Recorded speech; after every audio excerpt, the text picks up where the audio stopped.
The PFL functions a lot like that Chris Tucker joke in Friday. Like, the PFL never has two things that go together. They have Kool Aid and no sugar. They have peanut butter and no jelly. They have ham and no burger. They have AJ McKee and no Pitbull. If you're a fight fan or you're a critic of the UFC, then you should be excited about this card. Before we talk fights, here are the three main business storylines. Let's watch the ops. PFL San Diego headlined by an exciting matchup between former Bellator star AJ McKee and undefeated Salimat Isbulaev. Now, if you're a fight fan or you're a critic of the UFC, then you should be excited about this card, tuning in and talking about it. Before we talk fights, here are the three main business storylines you should be following going into this card. The first storyline is an obvious one, and it's that this is PFL's big moment. On the heels of the Netflix MVP card and the numbers that it did, whether you like the card or not, on the heels of the UFC White House card, which was a solid MMA card with a great ending and storyline, despite any controversies there, you now have PFL, kind of the redheaded stepchild here, with its opportunity to shine. What are you going to do after that Netflix card and after this UFC White House card? Secondly, as we think about the PFL's business model, who is going to be their rights partner going forward? Who is going to distribute PFL?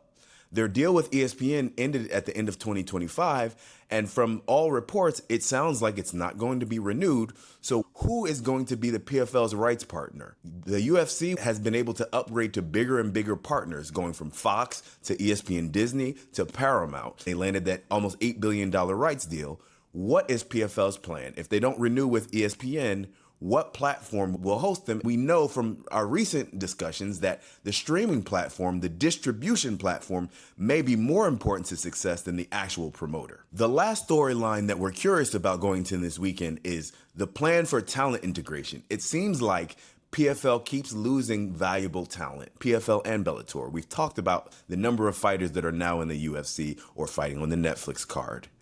In this main event in San Diego, we have some great talent. AJ McKee is cream of the crop. I feel like he could be a contender and even a champion in the UFC. Similarly, his opponent, Isbulaev, is a killer and well-rounded with both finishes and submissions. So I think that the talent is there, but the bigger question is, what is PFL's plan going forward? You have AJ McKee, but you've lost some of his potential and past opponents, including Patchy, Patricio Pitbull, Aaron Pico, and others. I understand that they go up and down in weight classes, but these are all talented big names that you could pair with AJ McKee. Unfortunately, the PFL, it functions a lot like that Chris Tucker joke in Friday. Like, the PFL never has two things that go together. They have Kool Aid and no sugar. They have peanut butter and no jelly. They have ham and no burger. They have AJ McKee and no Pitbull. So we'll see, one, how this event performs, two, whether the PFL can leverage this into a new rights deal, and three, what is their plan for surrounding talent like AJ McKee and, to a lesser extent, Isbulaev. Now, the card itself, it's solid. As far as the main event, I have AJ McKee winning by late finish or by decision. Although his opponent is well-rounded and has 7 finishes, I think that AJ is going to be more athletic, is going to be more powerful, and is going to get the job done. He also has more experience.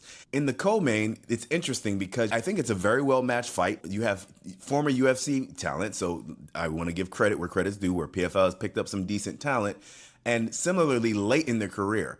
Liz Carmouche is 42, Viviane Araujo is 39, so neither one is a spring chicken. Araujo fought twice in 2024 and went 1-1 against 2 different Silvas in the UFC. In 2025, she only had one fight against Tracy Cortez that she lost. On the other side of the coin, you have Liz Carmouche, who has been in PFL longer and has had some success. Carmouche, by the way, trains out of San Diego and has 3 wins in 2025, 2 of them by finish, by submission. My prediction, Liz Carmouche by stoppage in the 2nd or the 3rd round. What about you? Who do you think wins the main and the co-main in this PFL San Diego card? Who do you think gets fight of the night? And also, how do you think this card compares to the UFC Baku card that is also taking place? Let me know in the comments.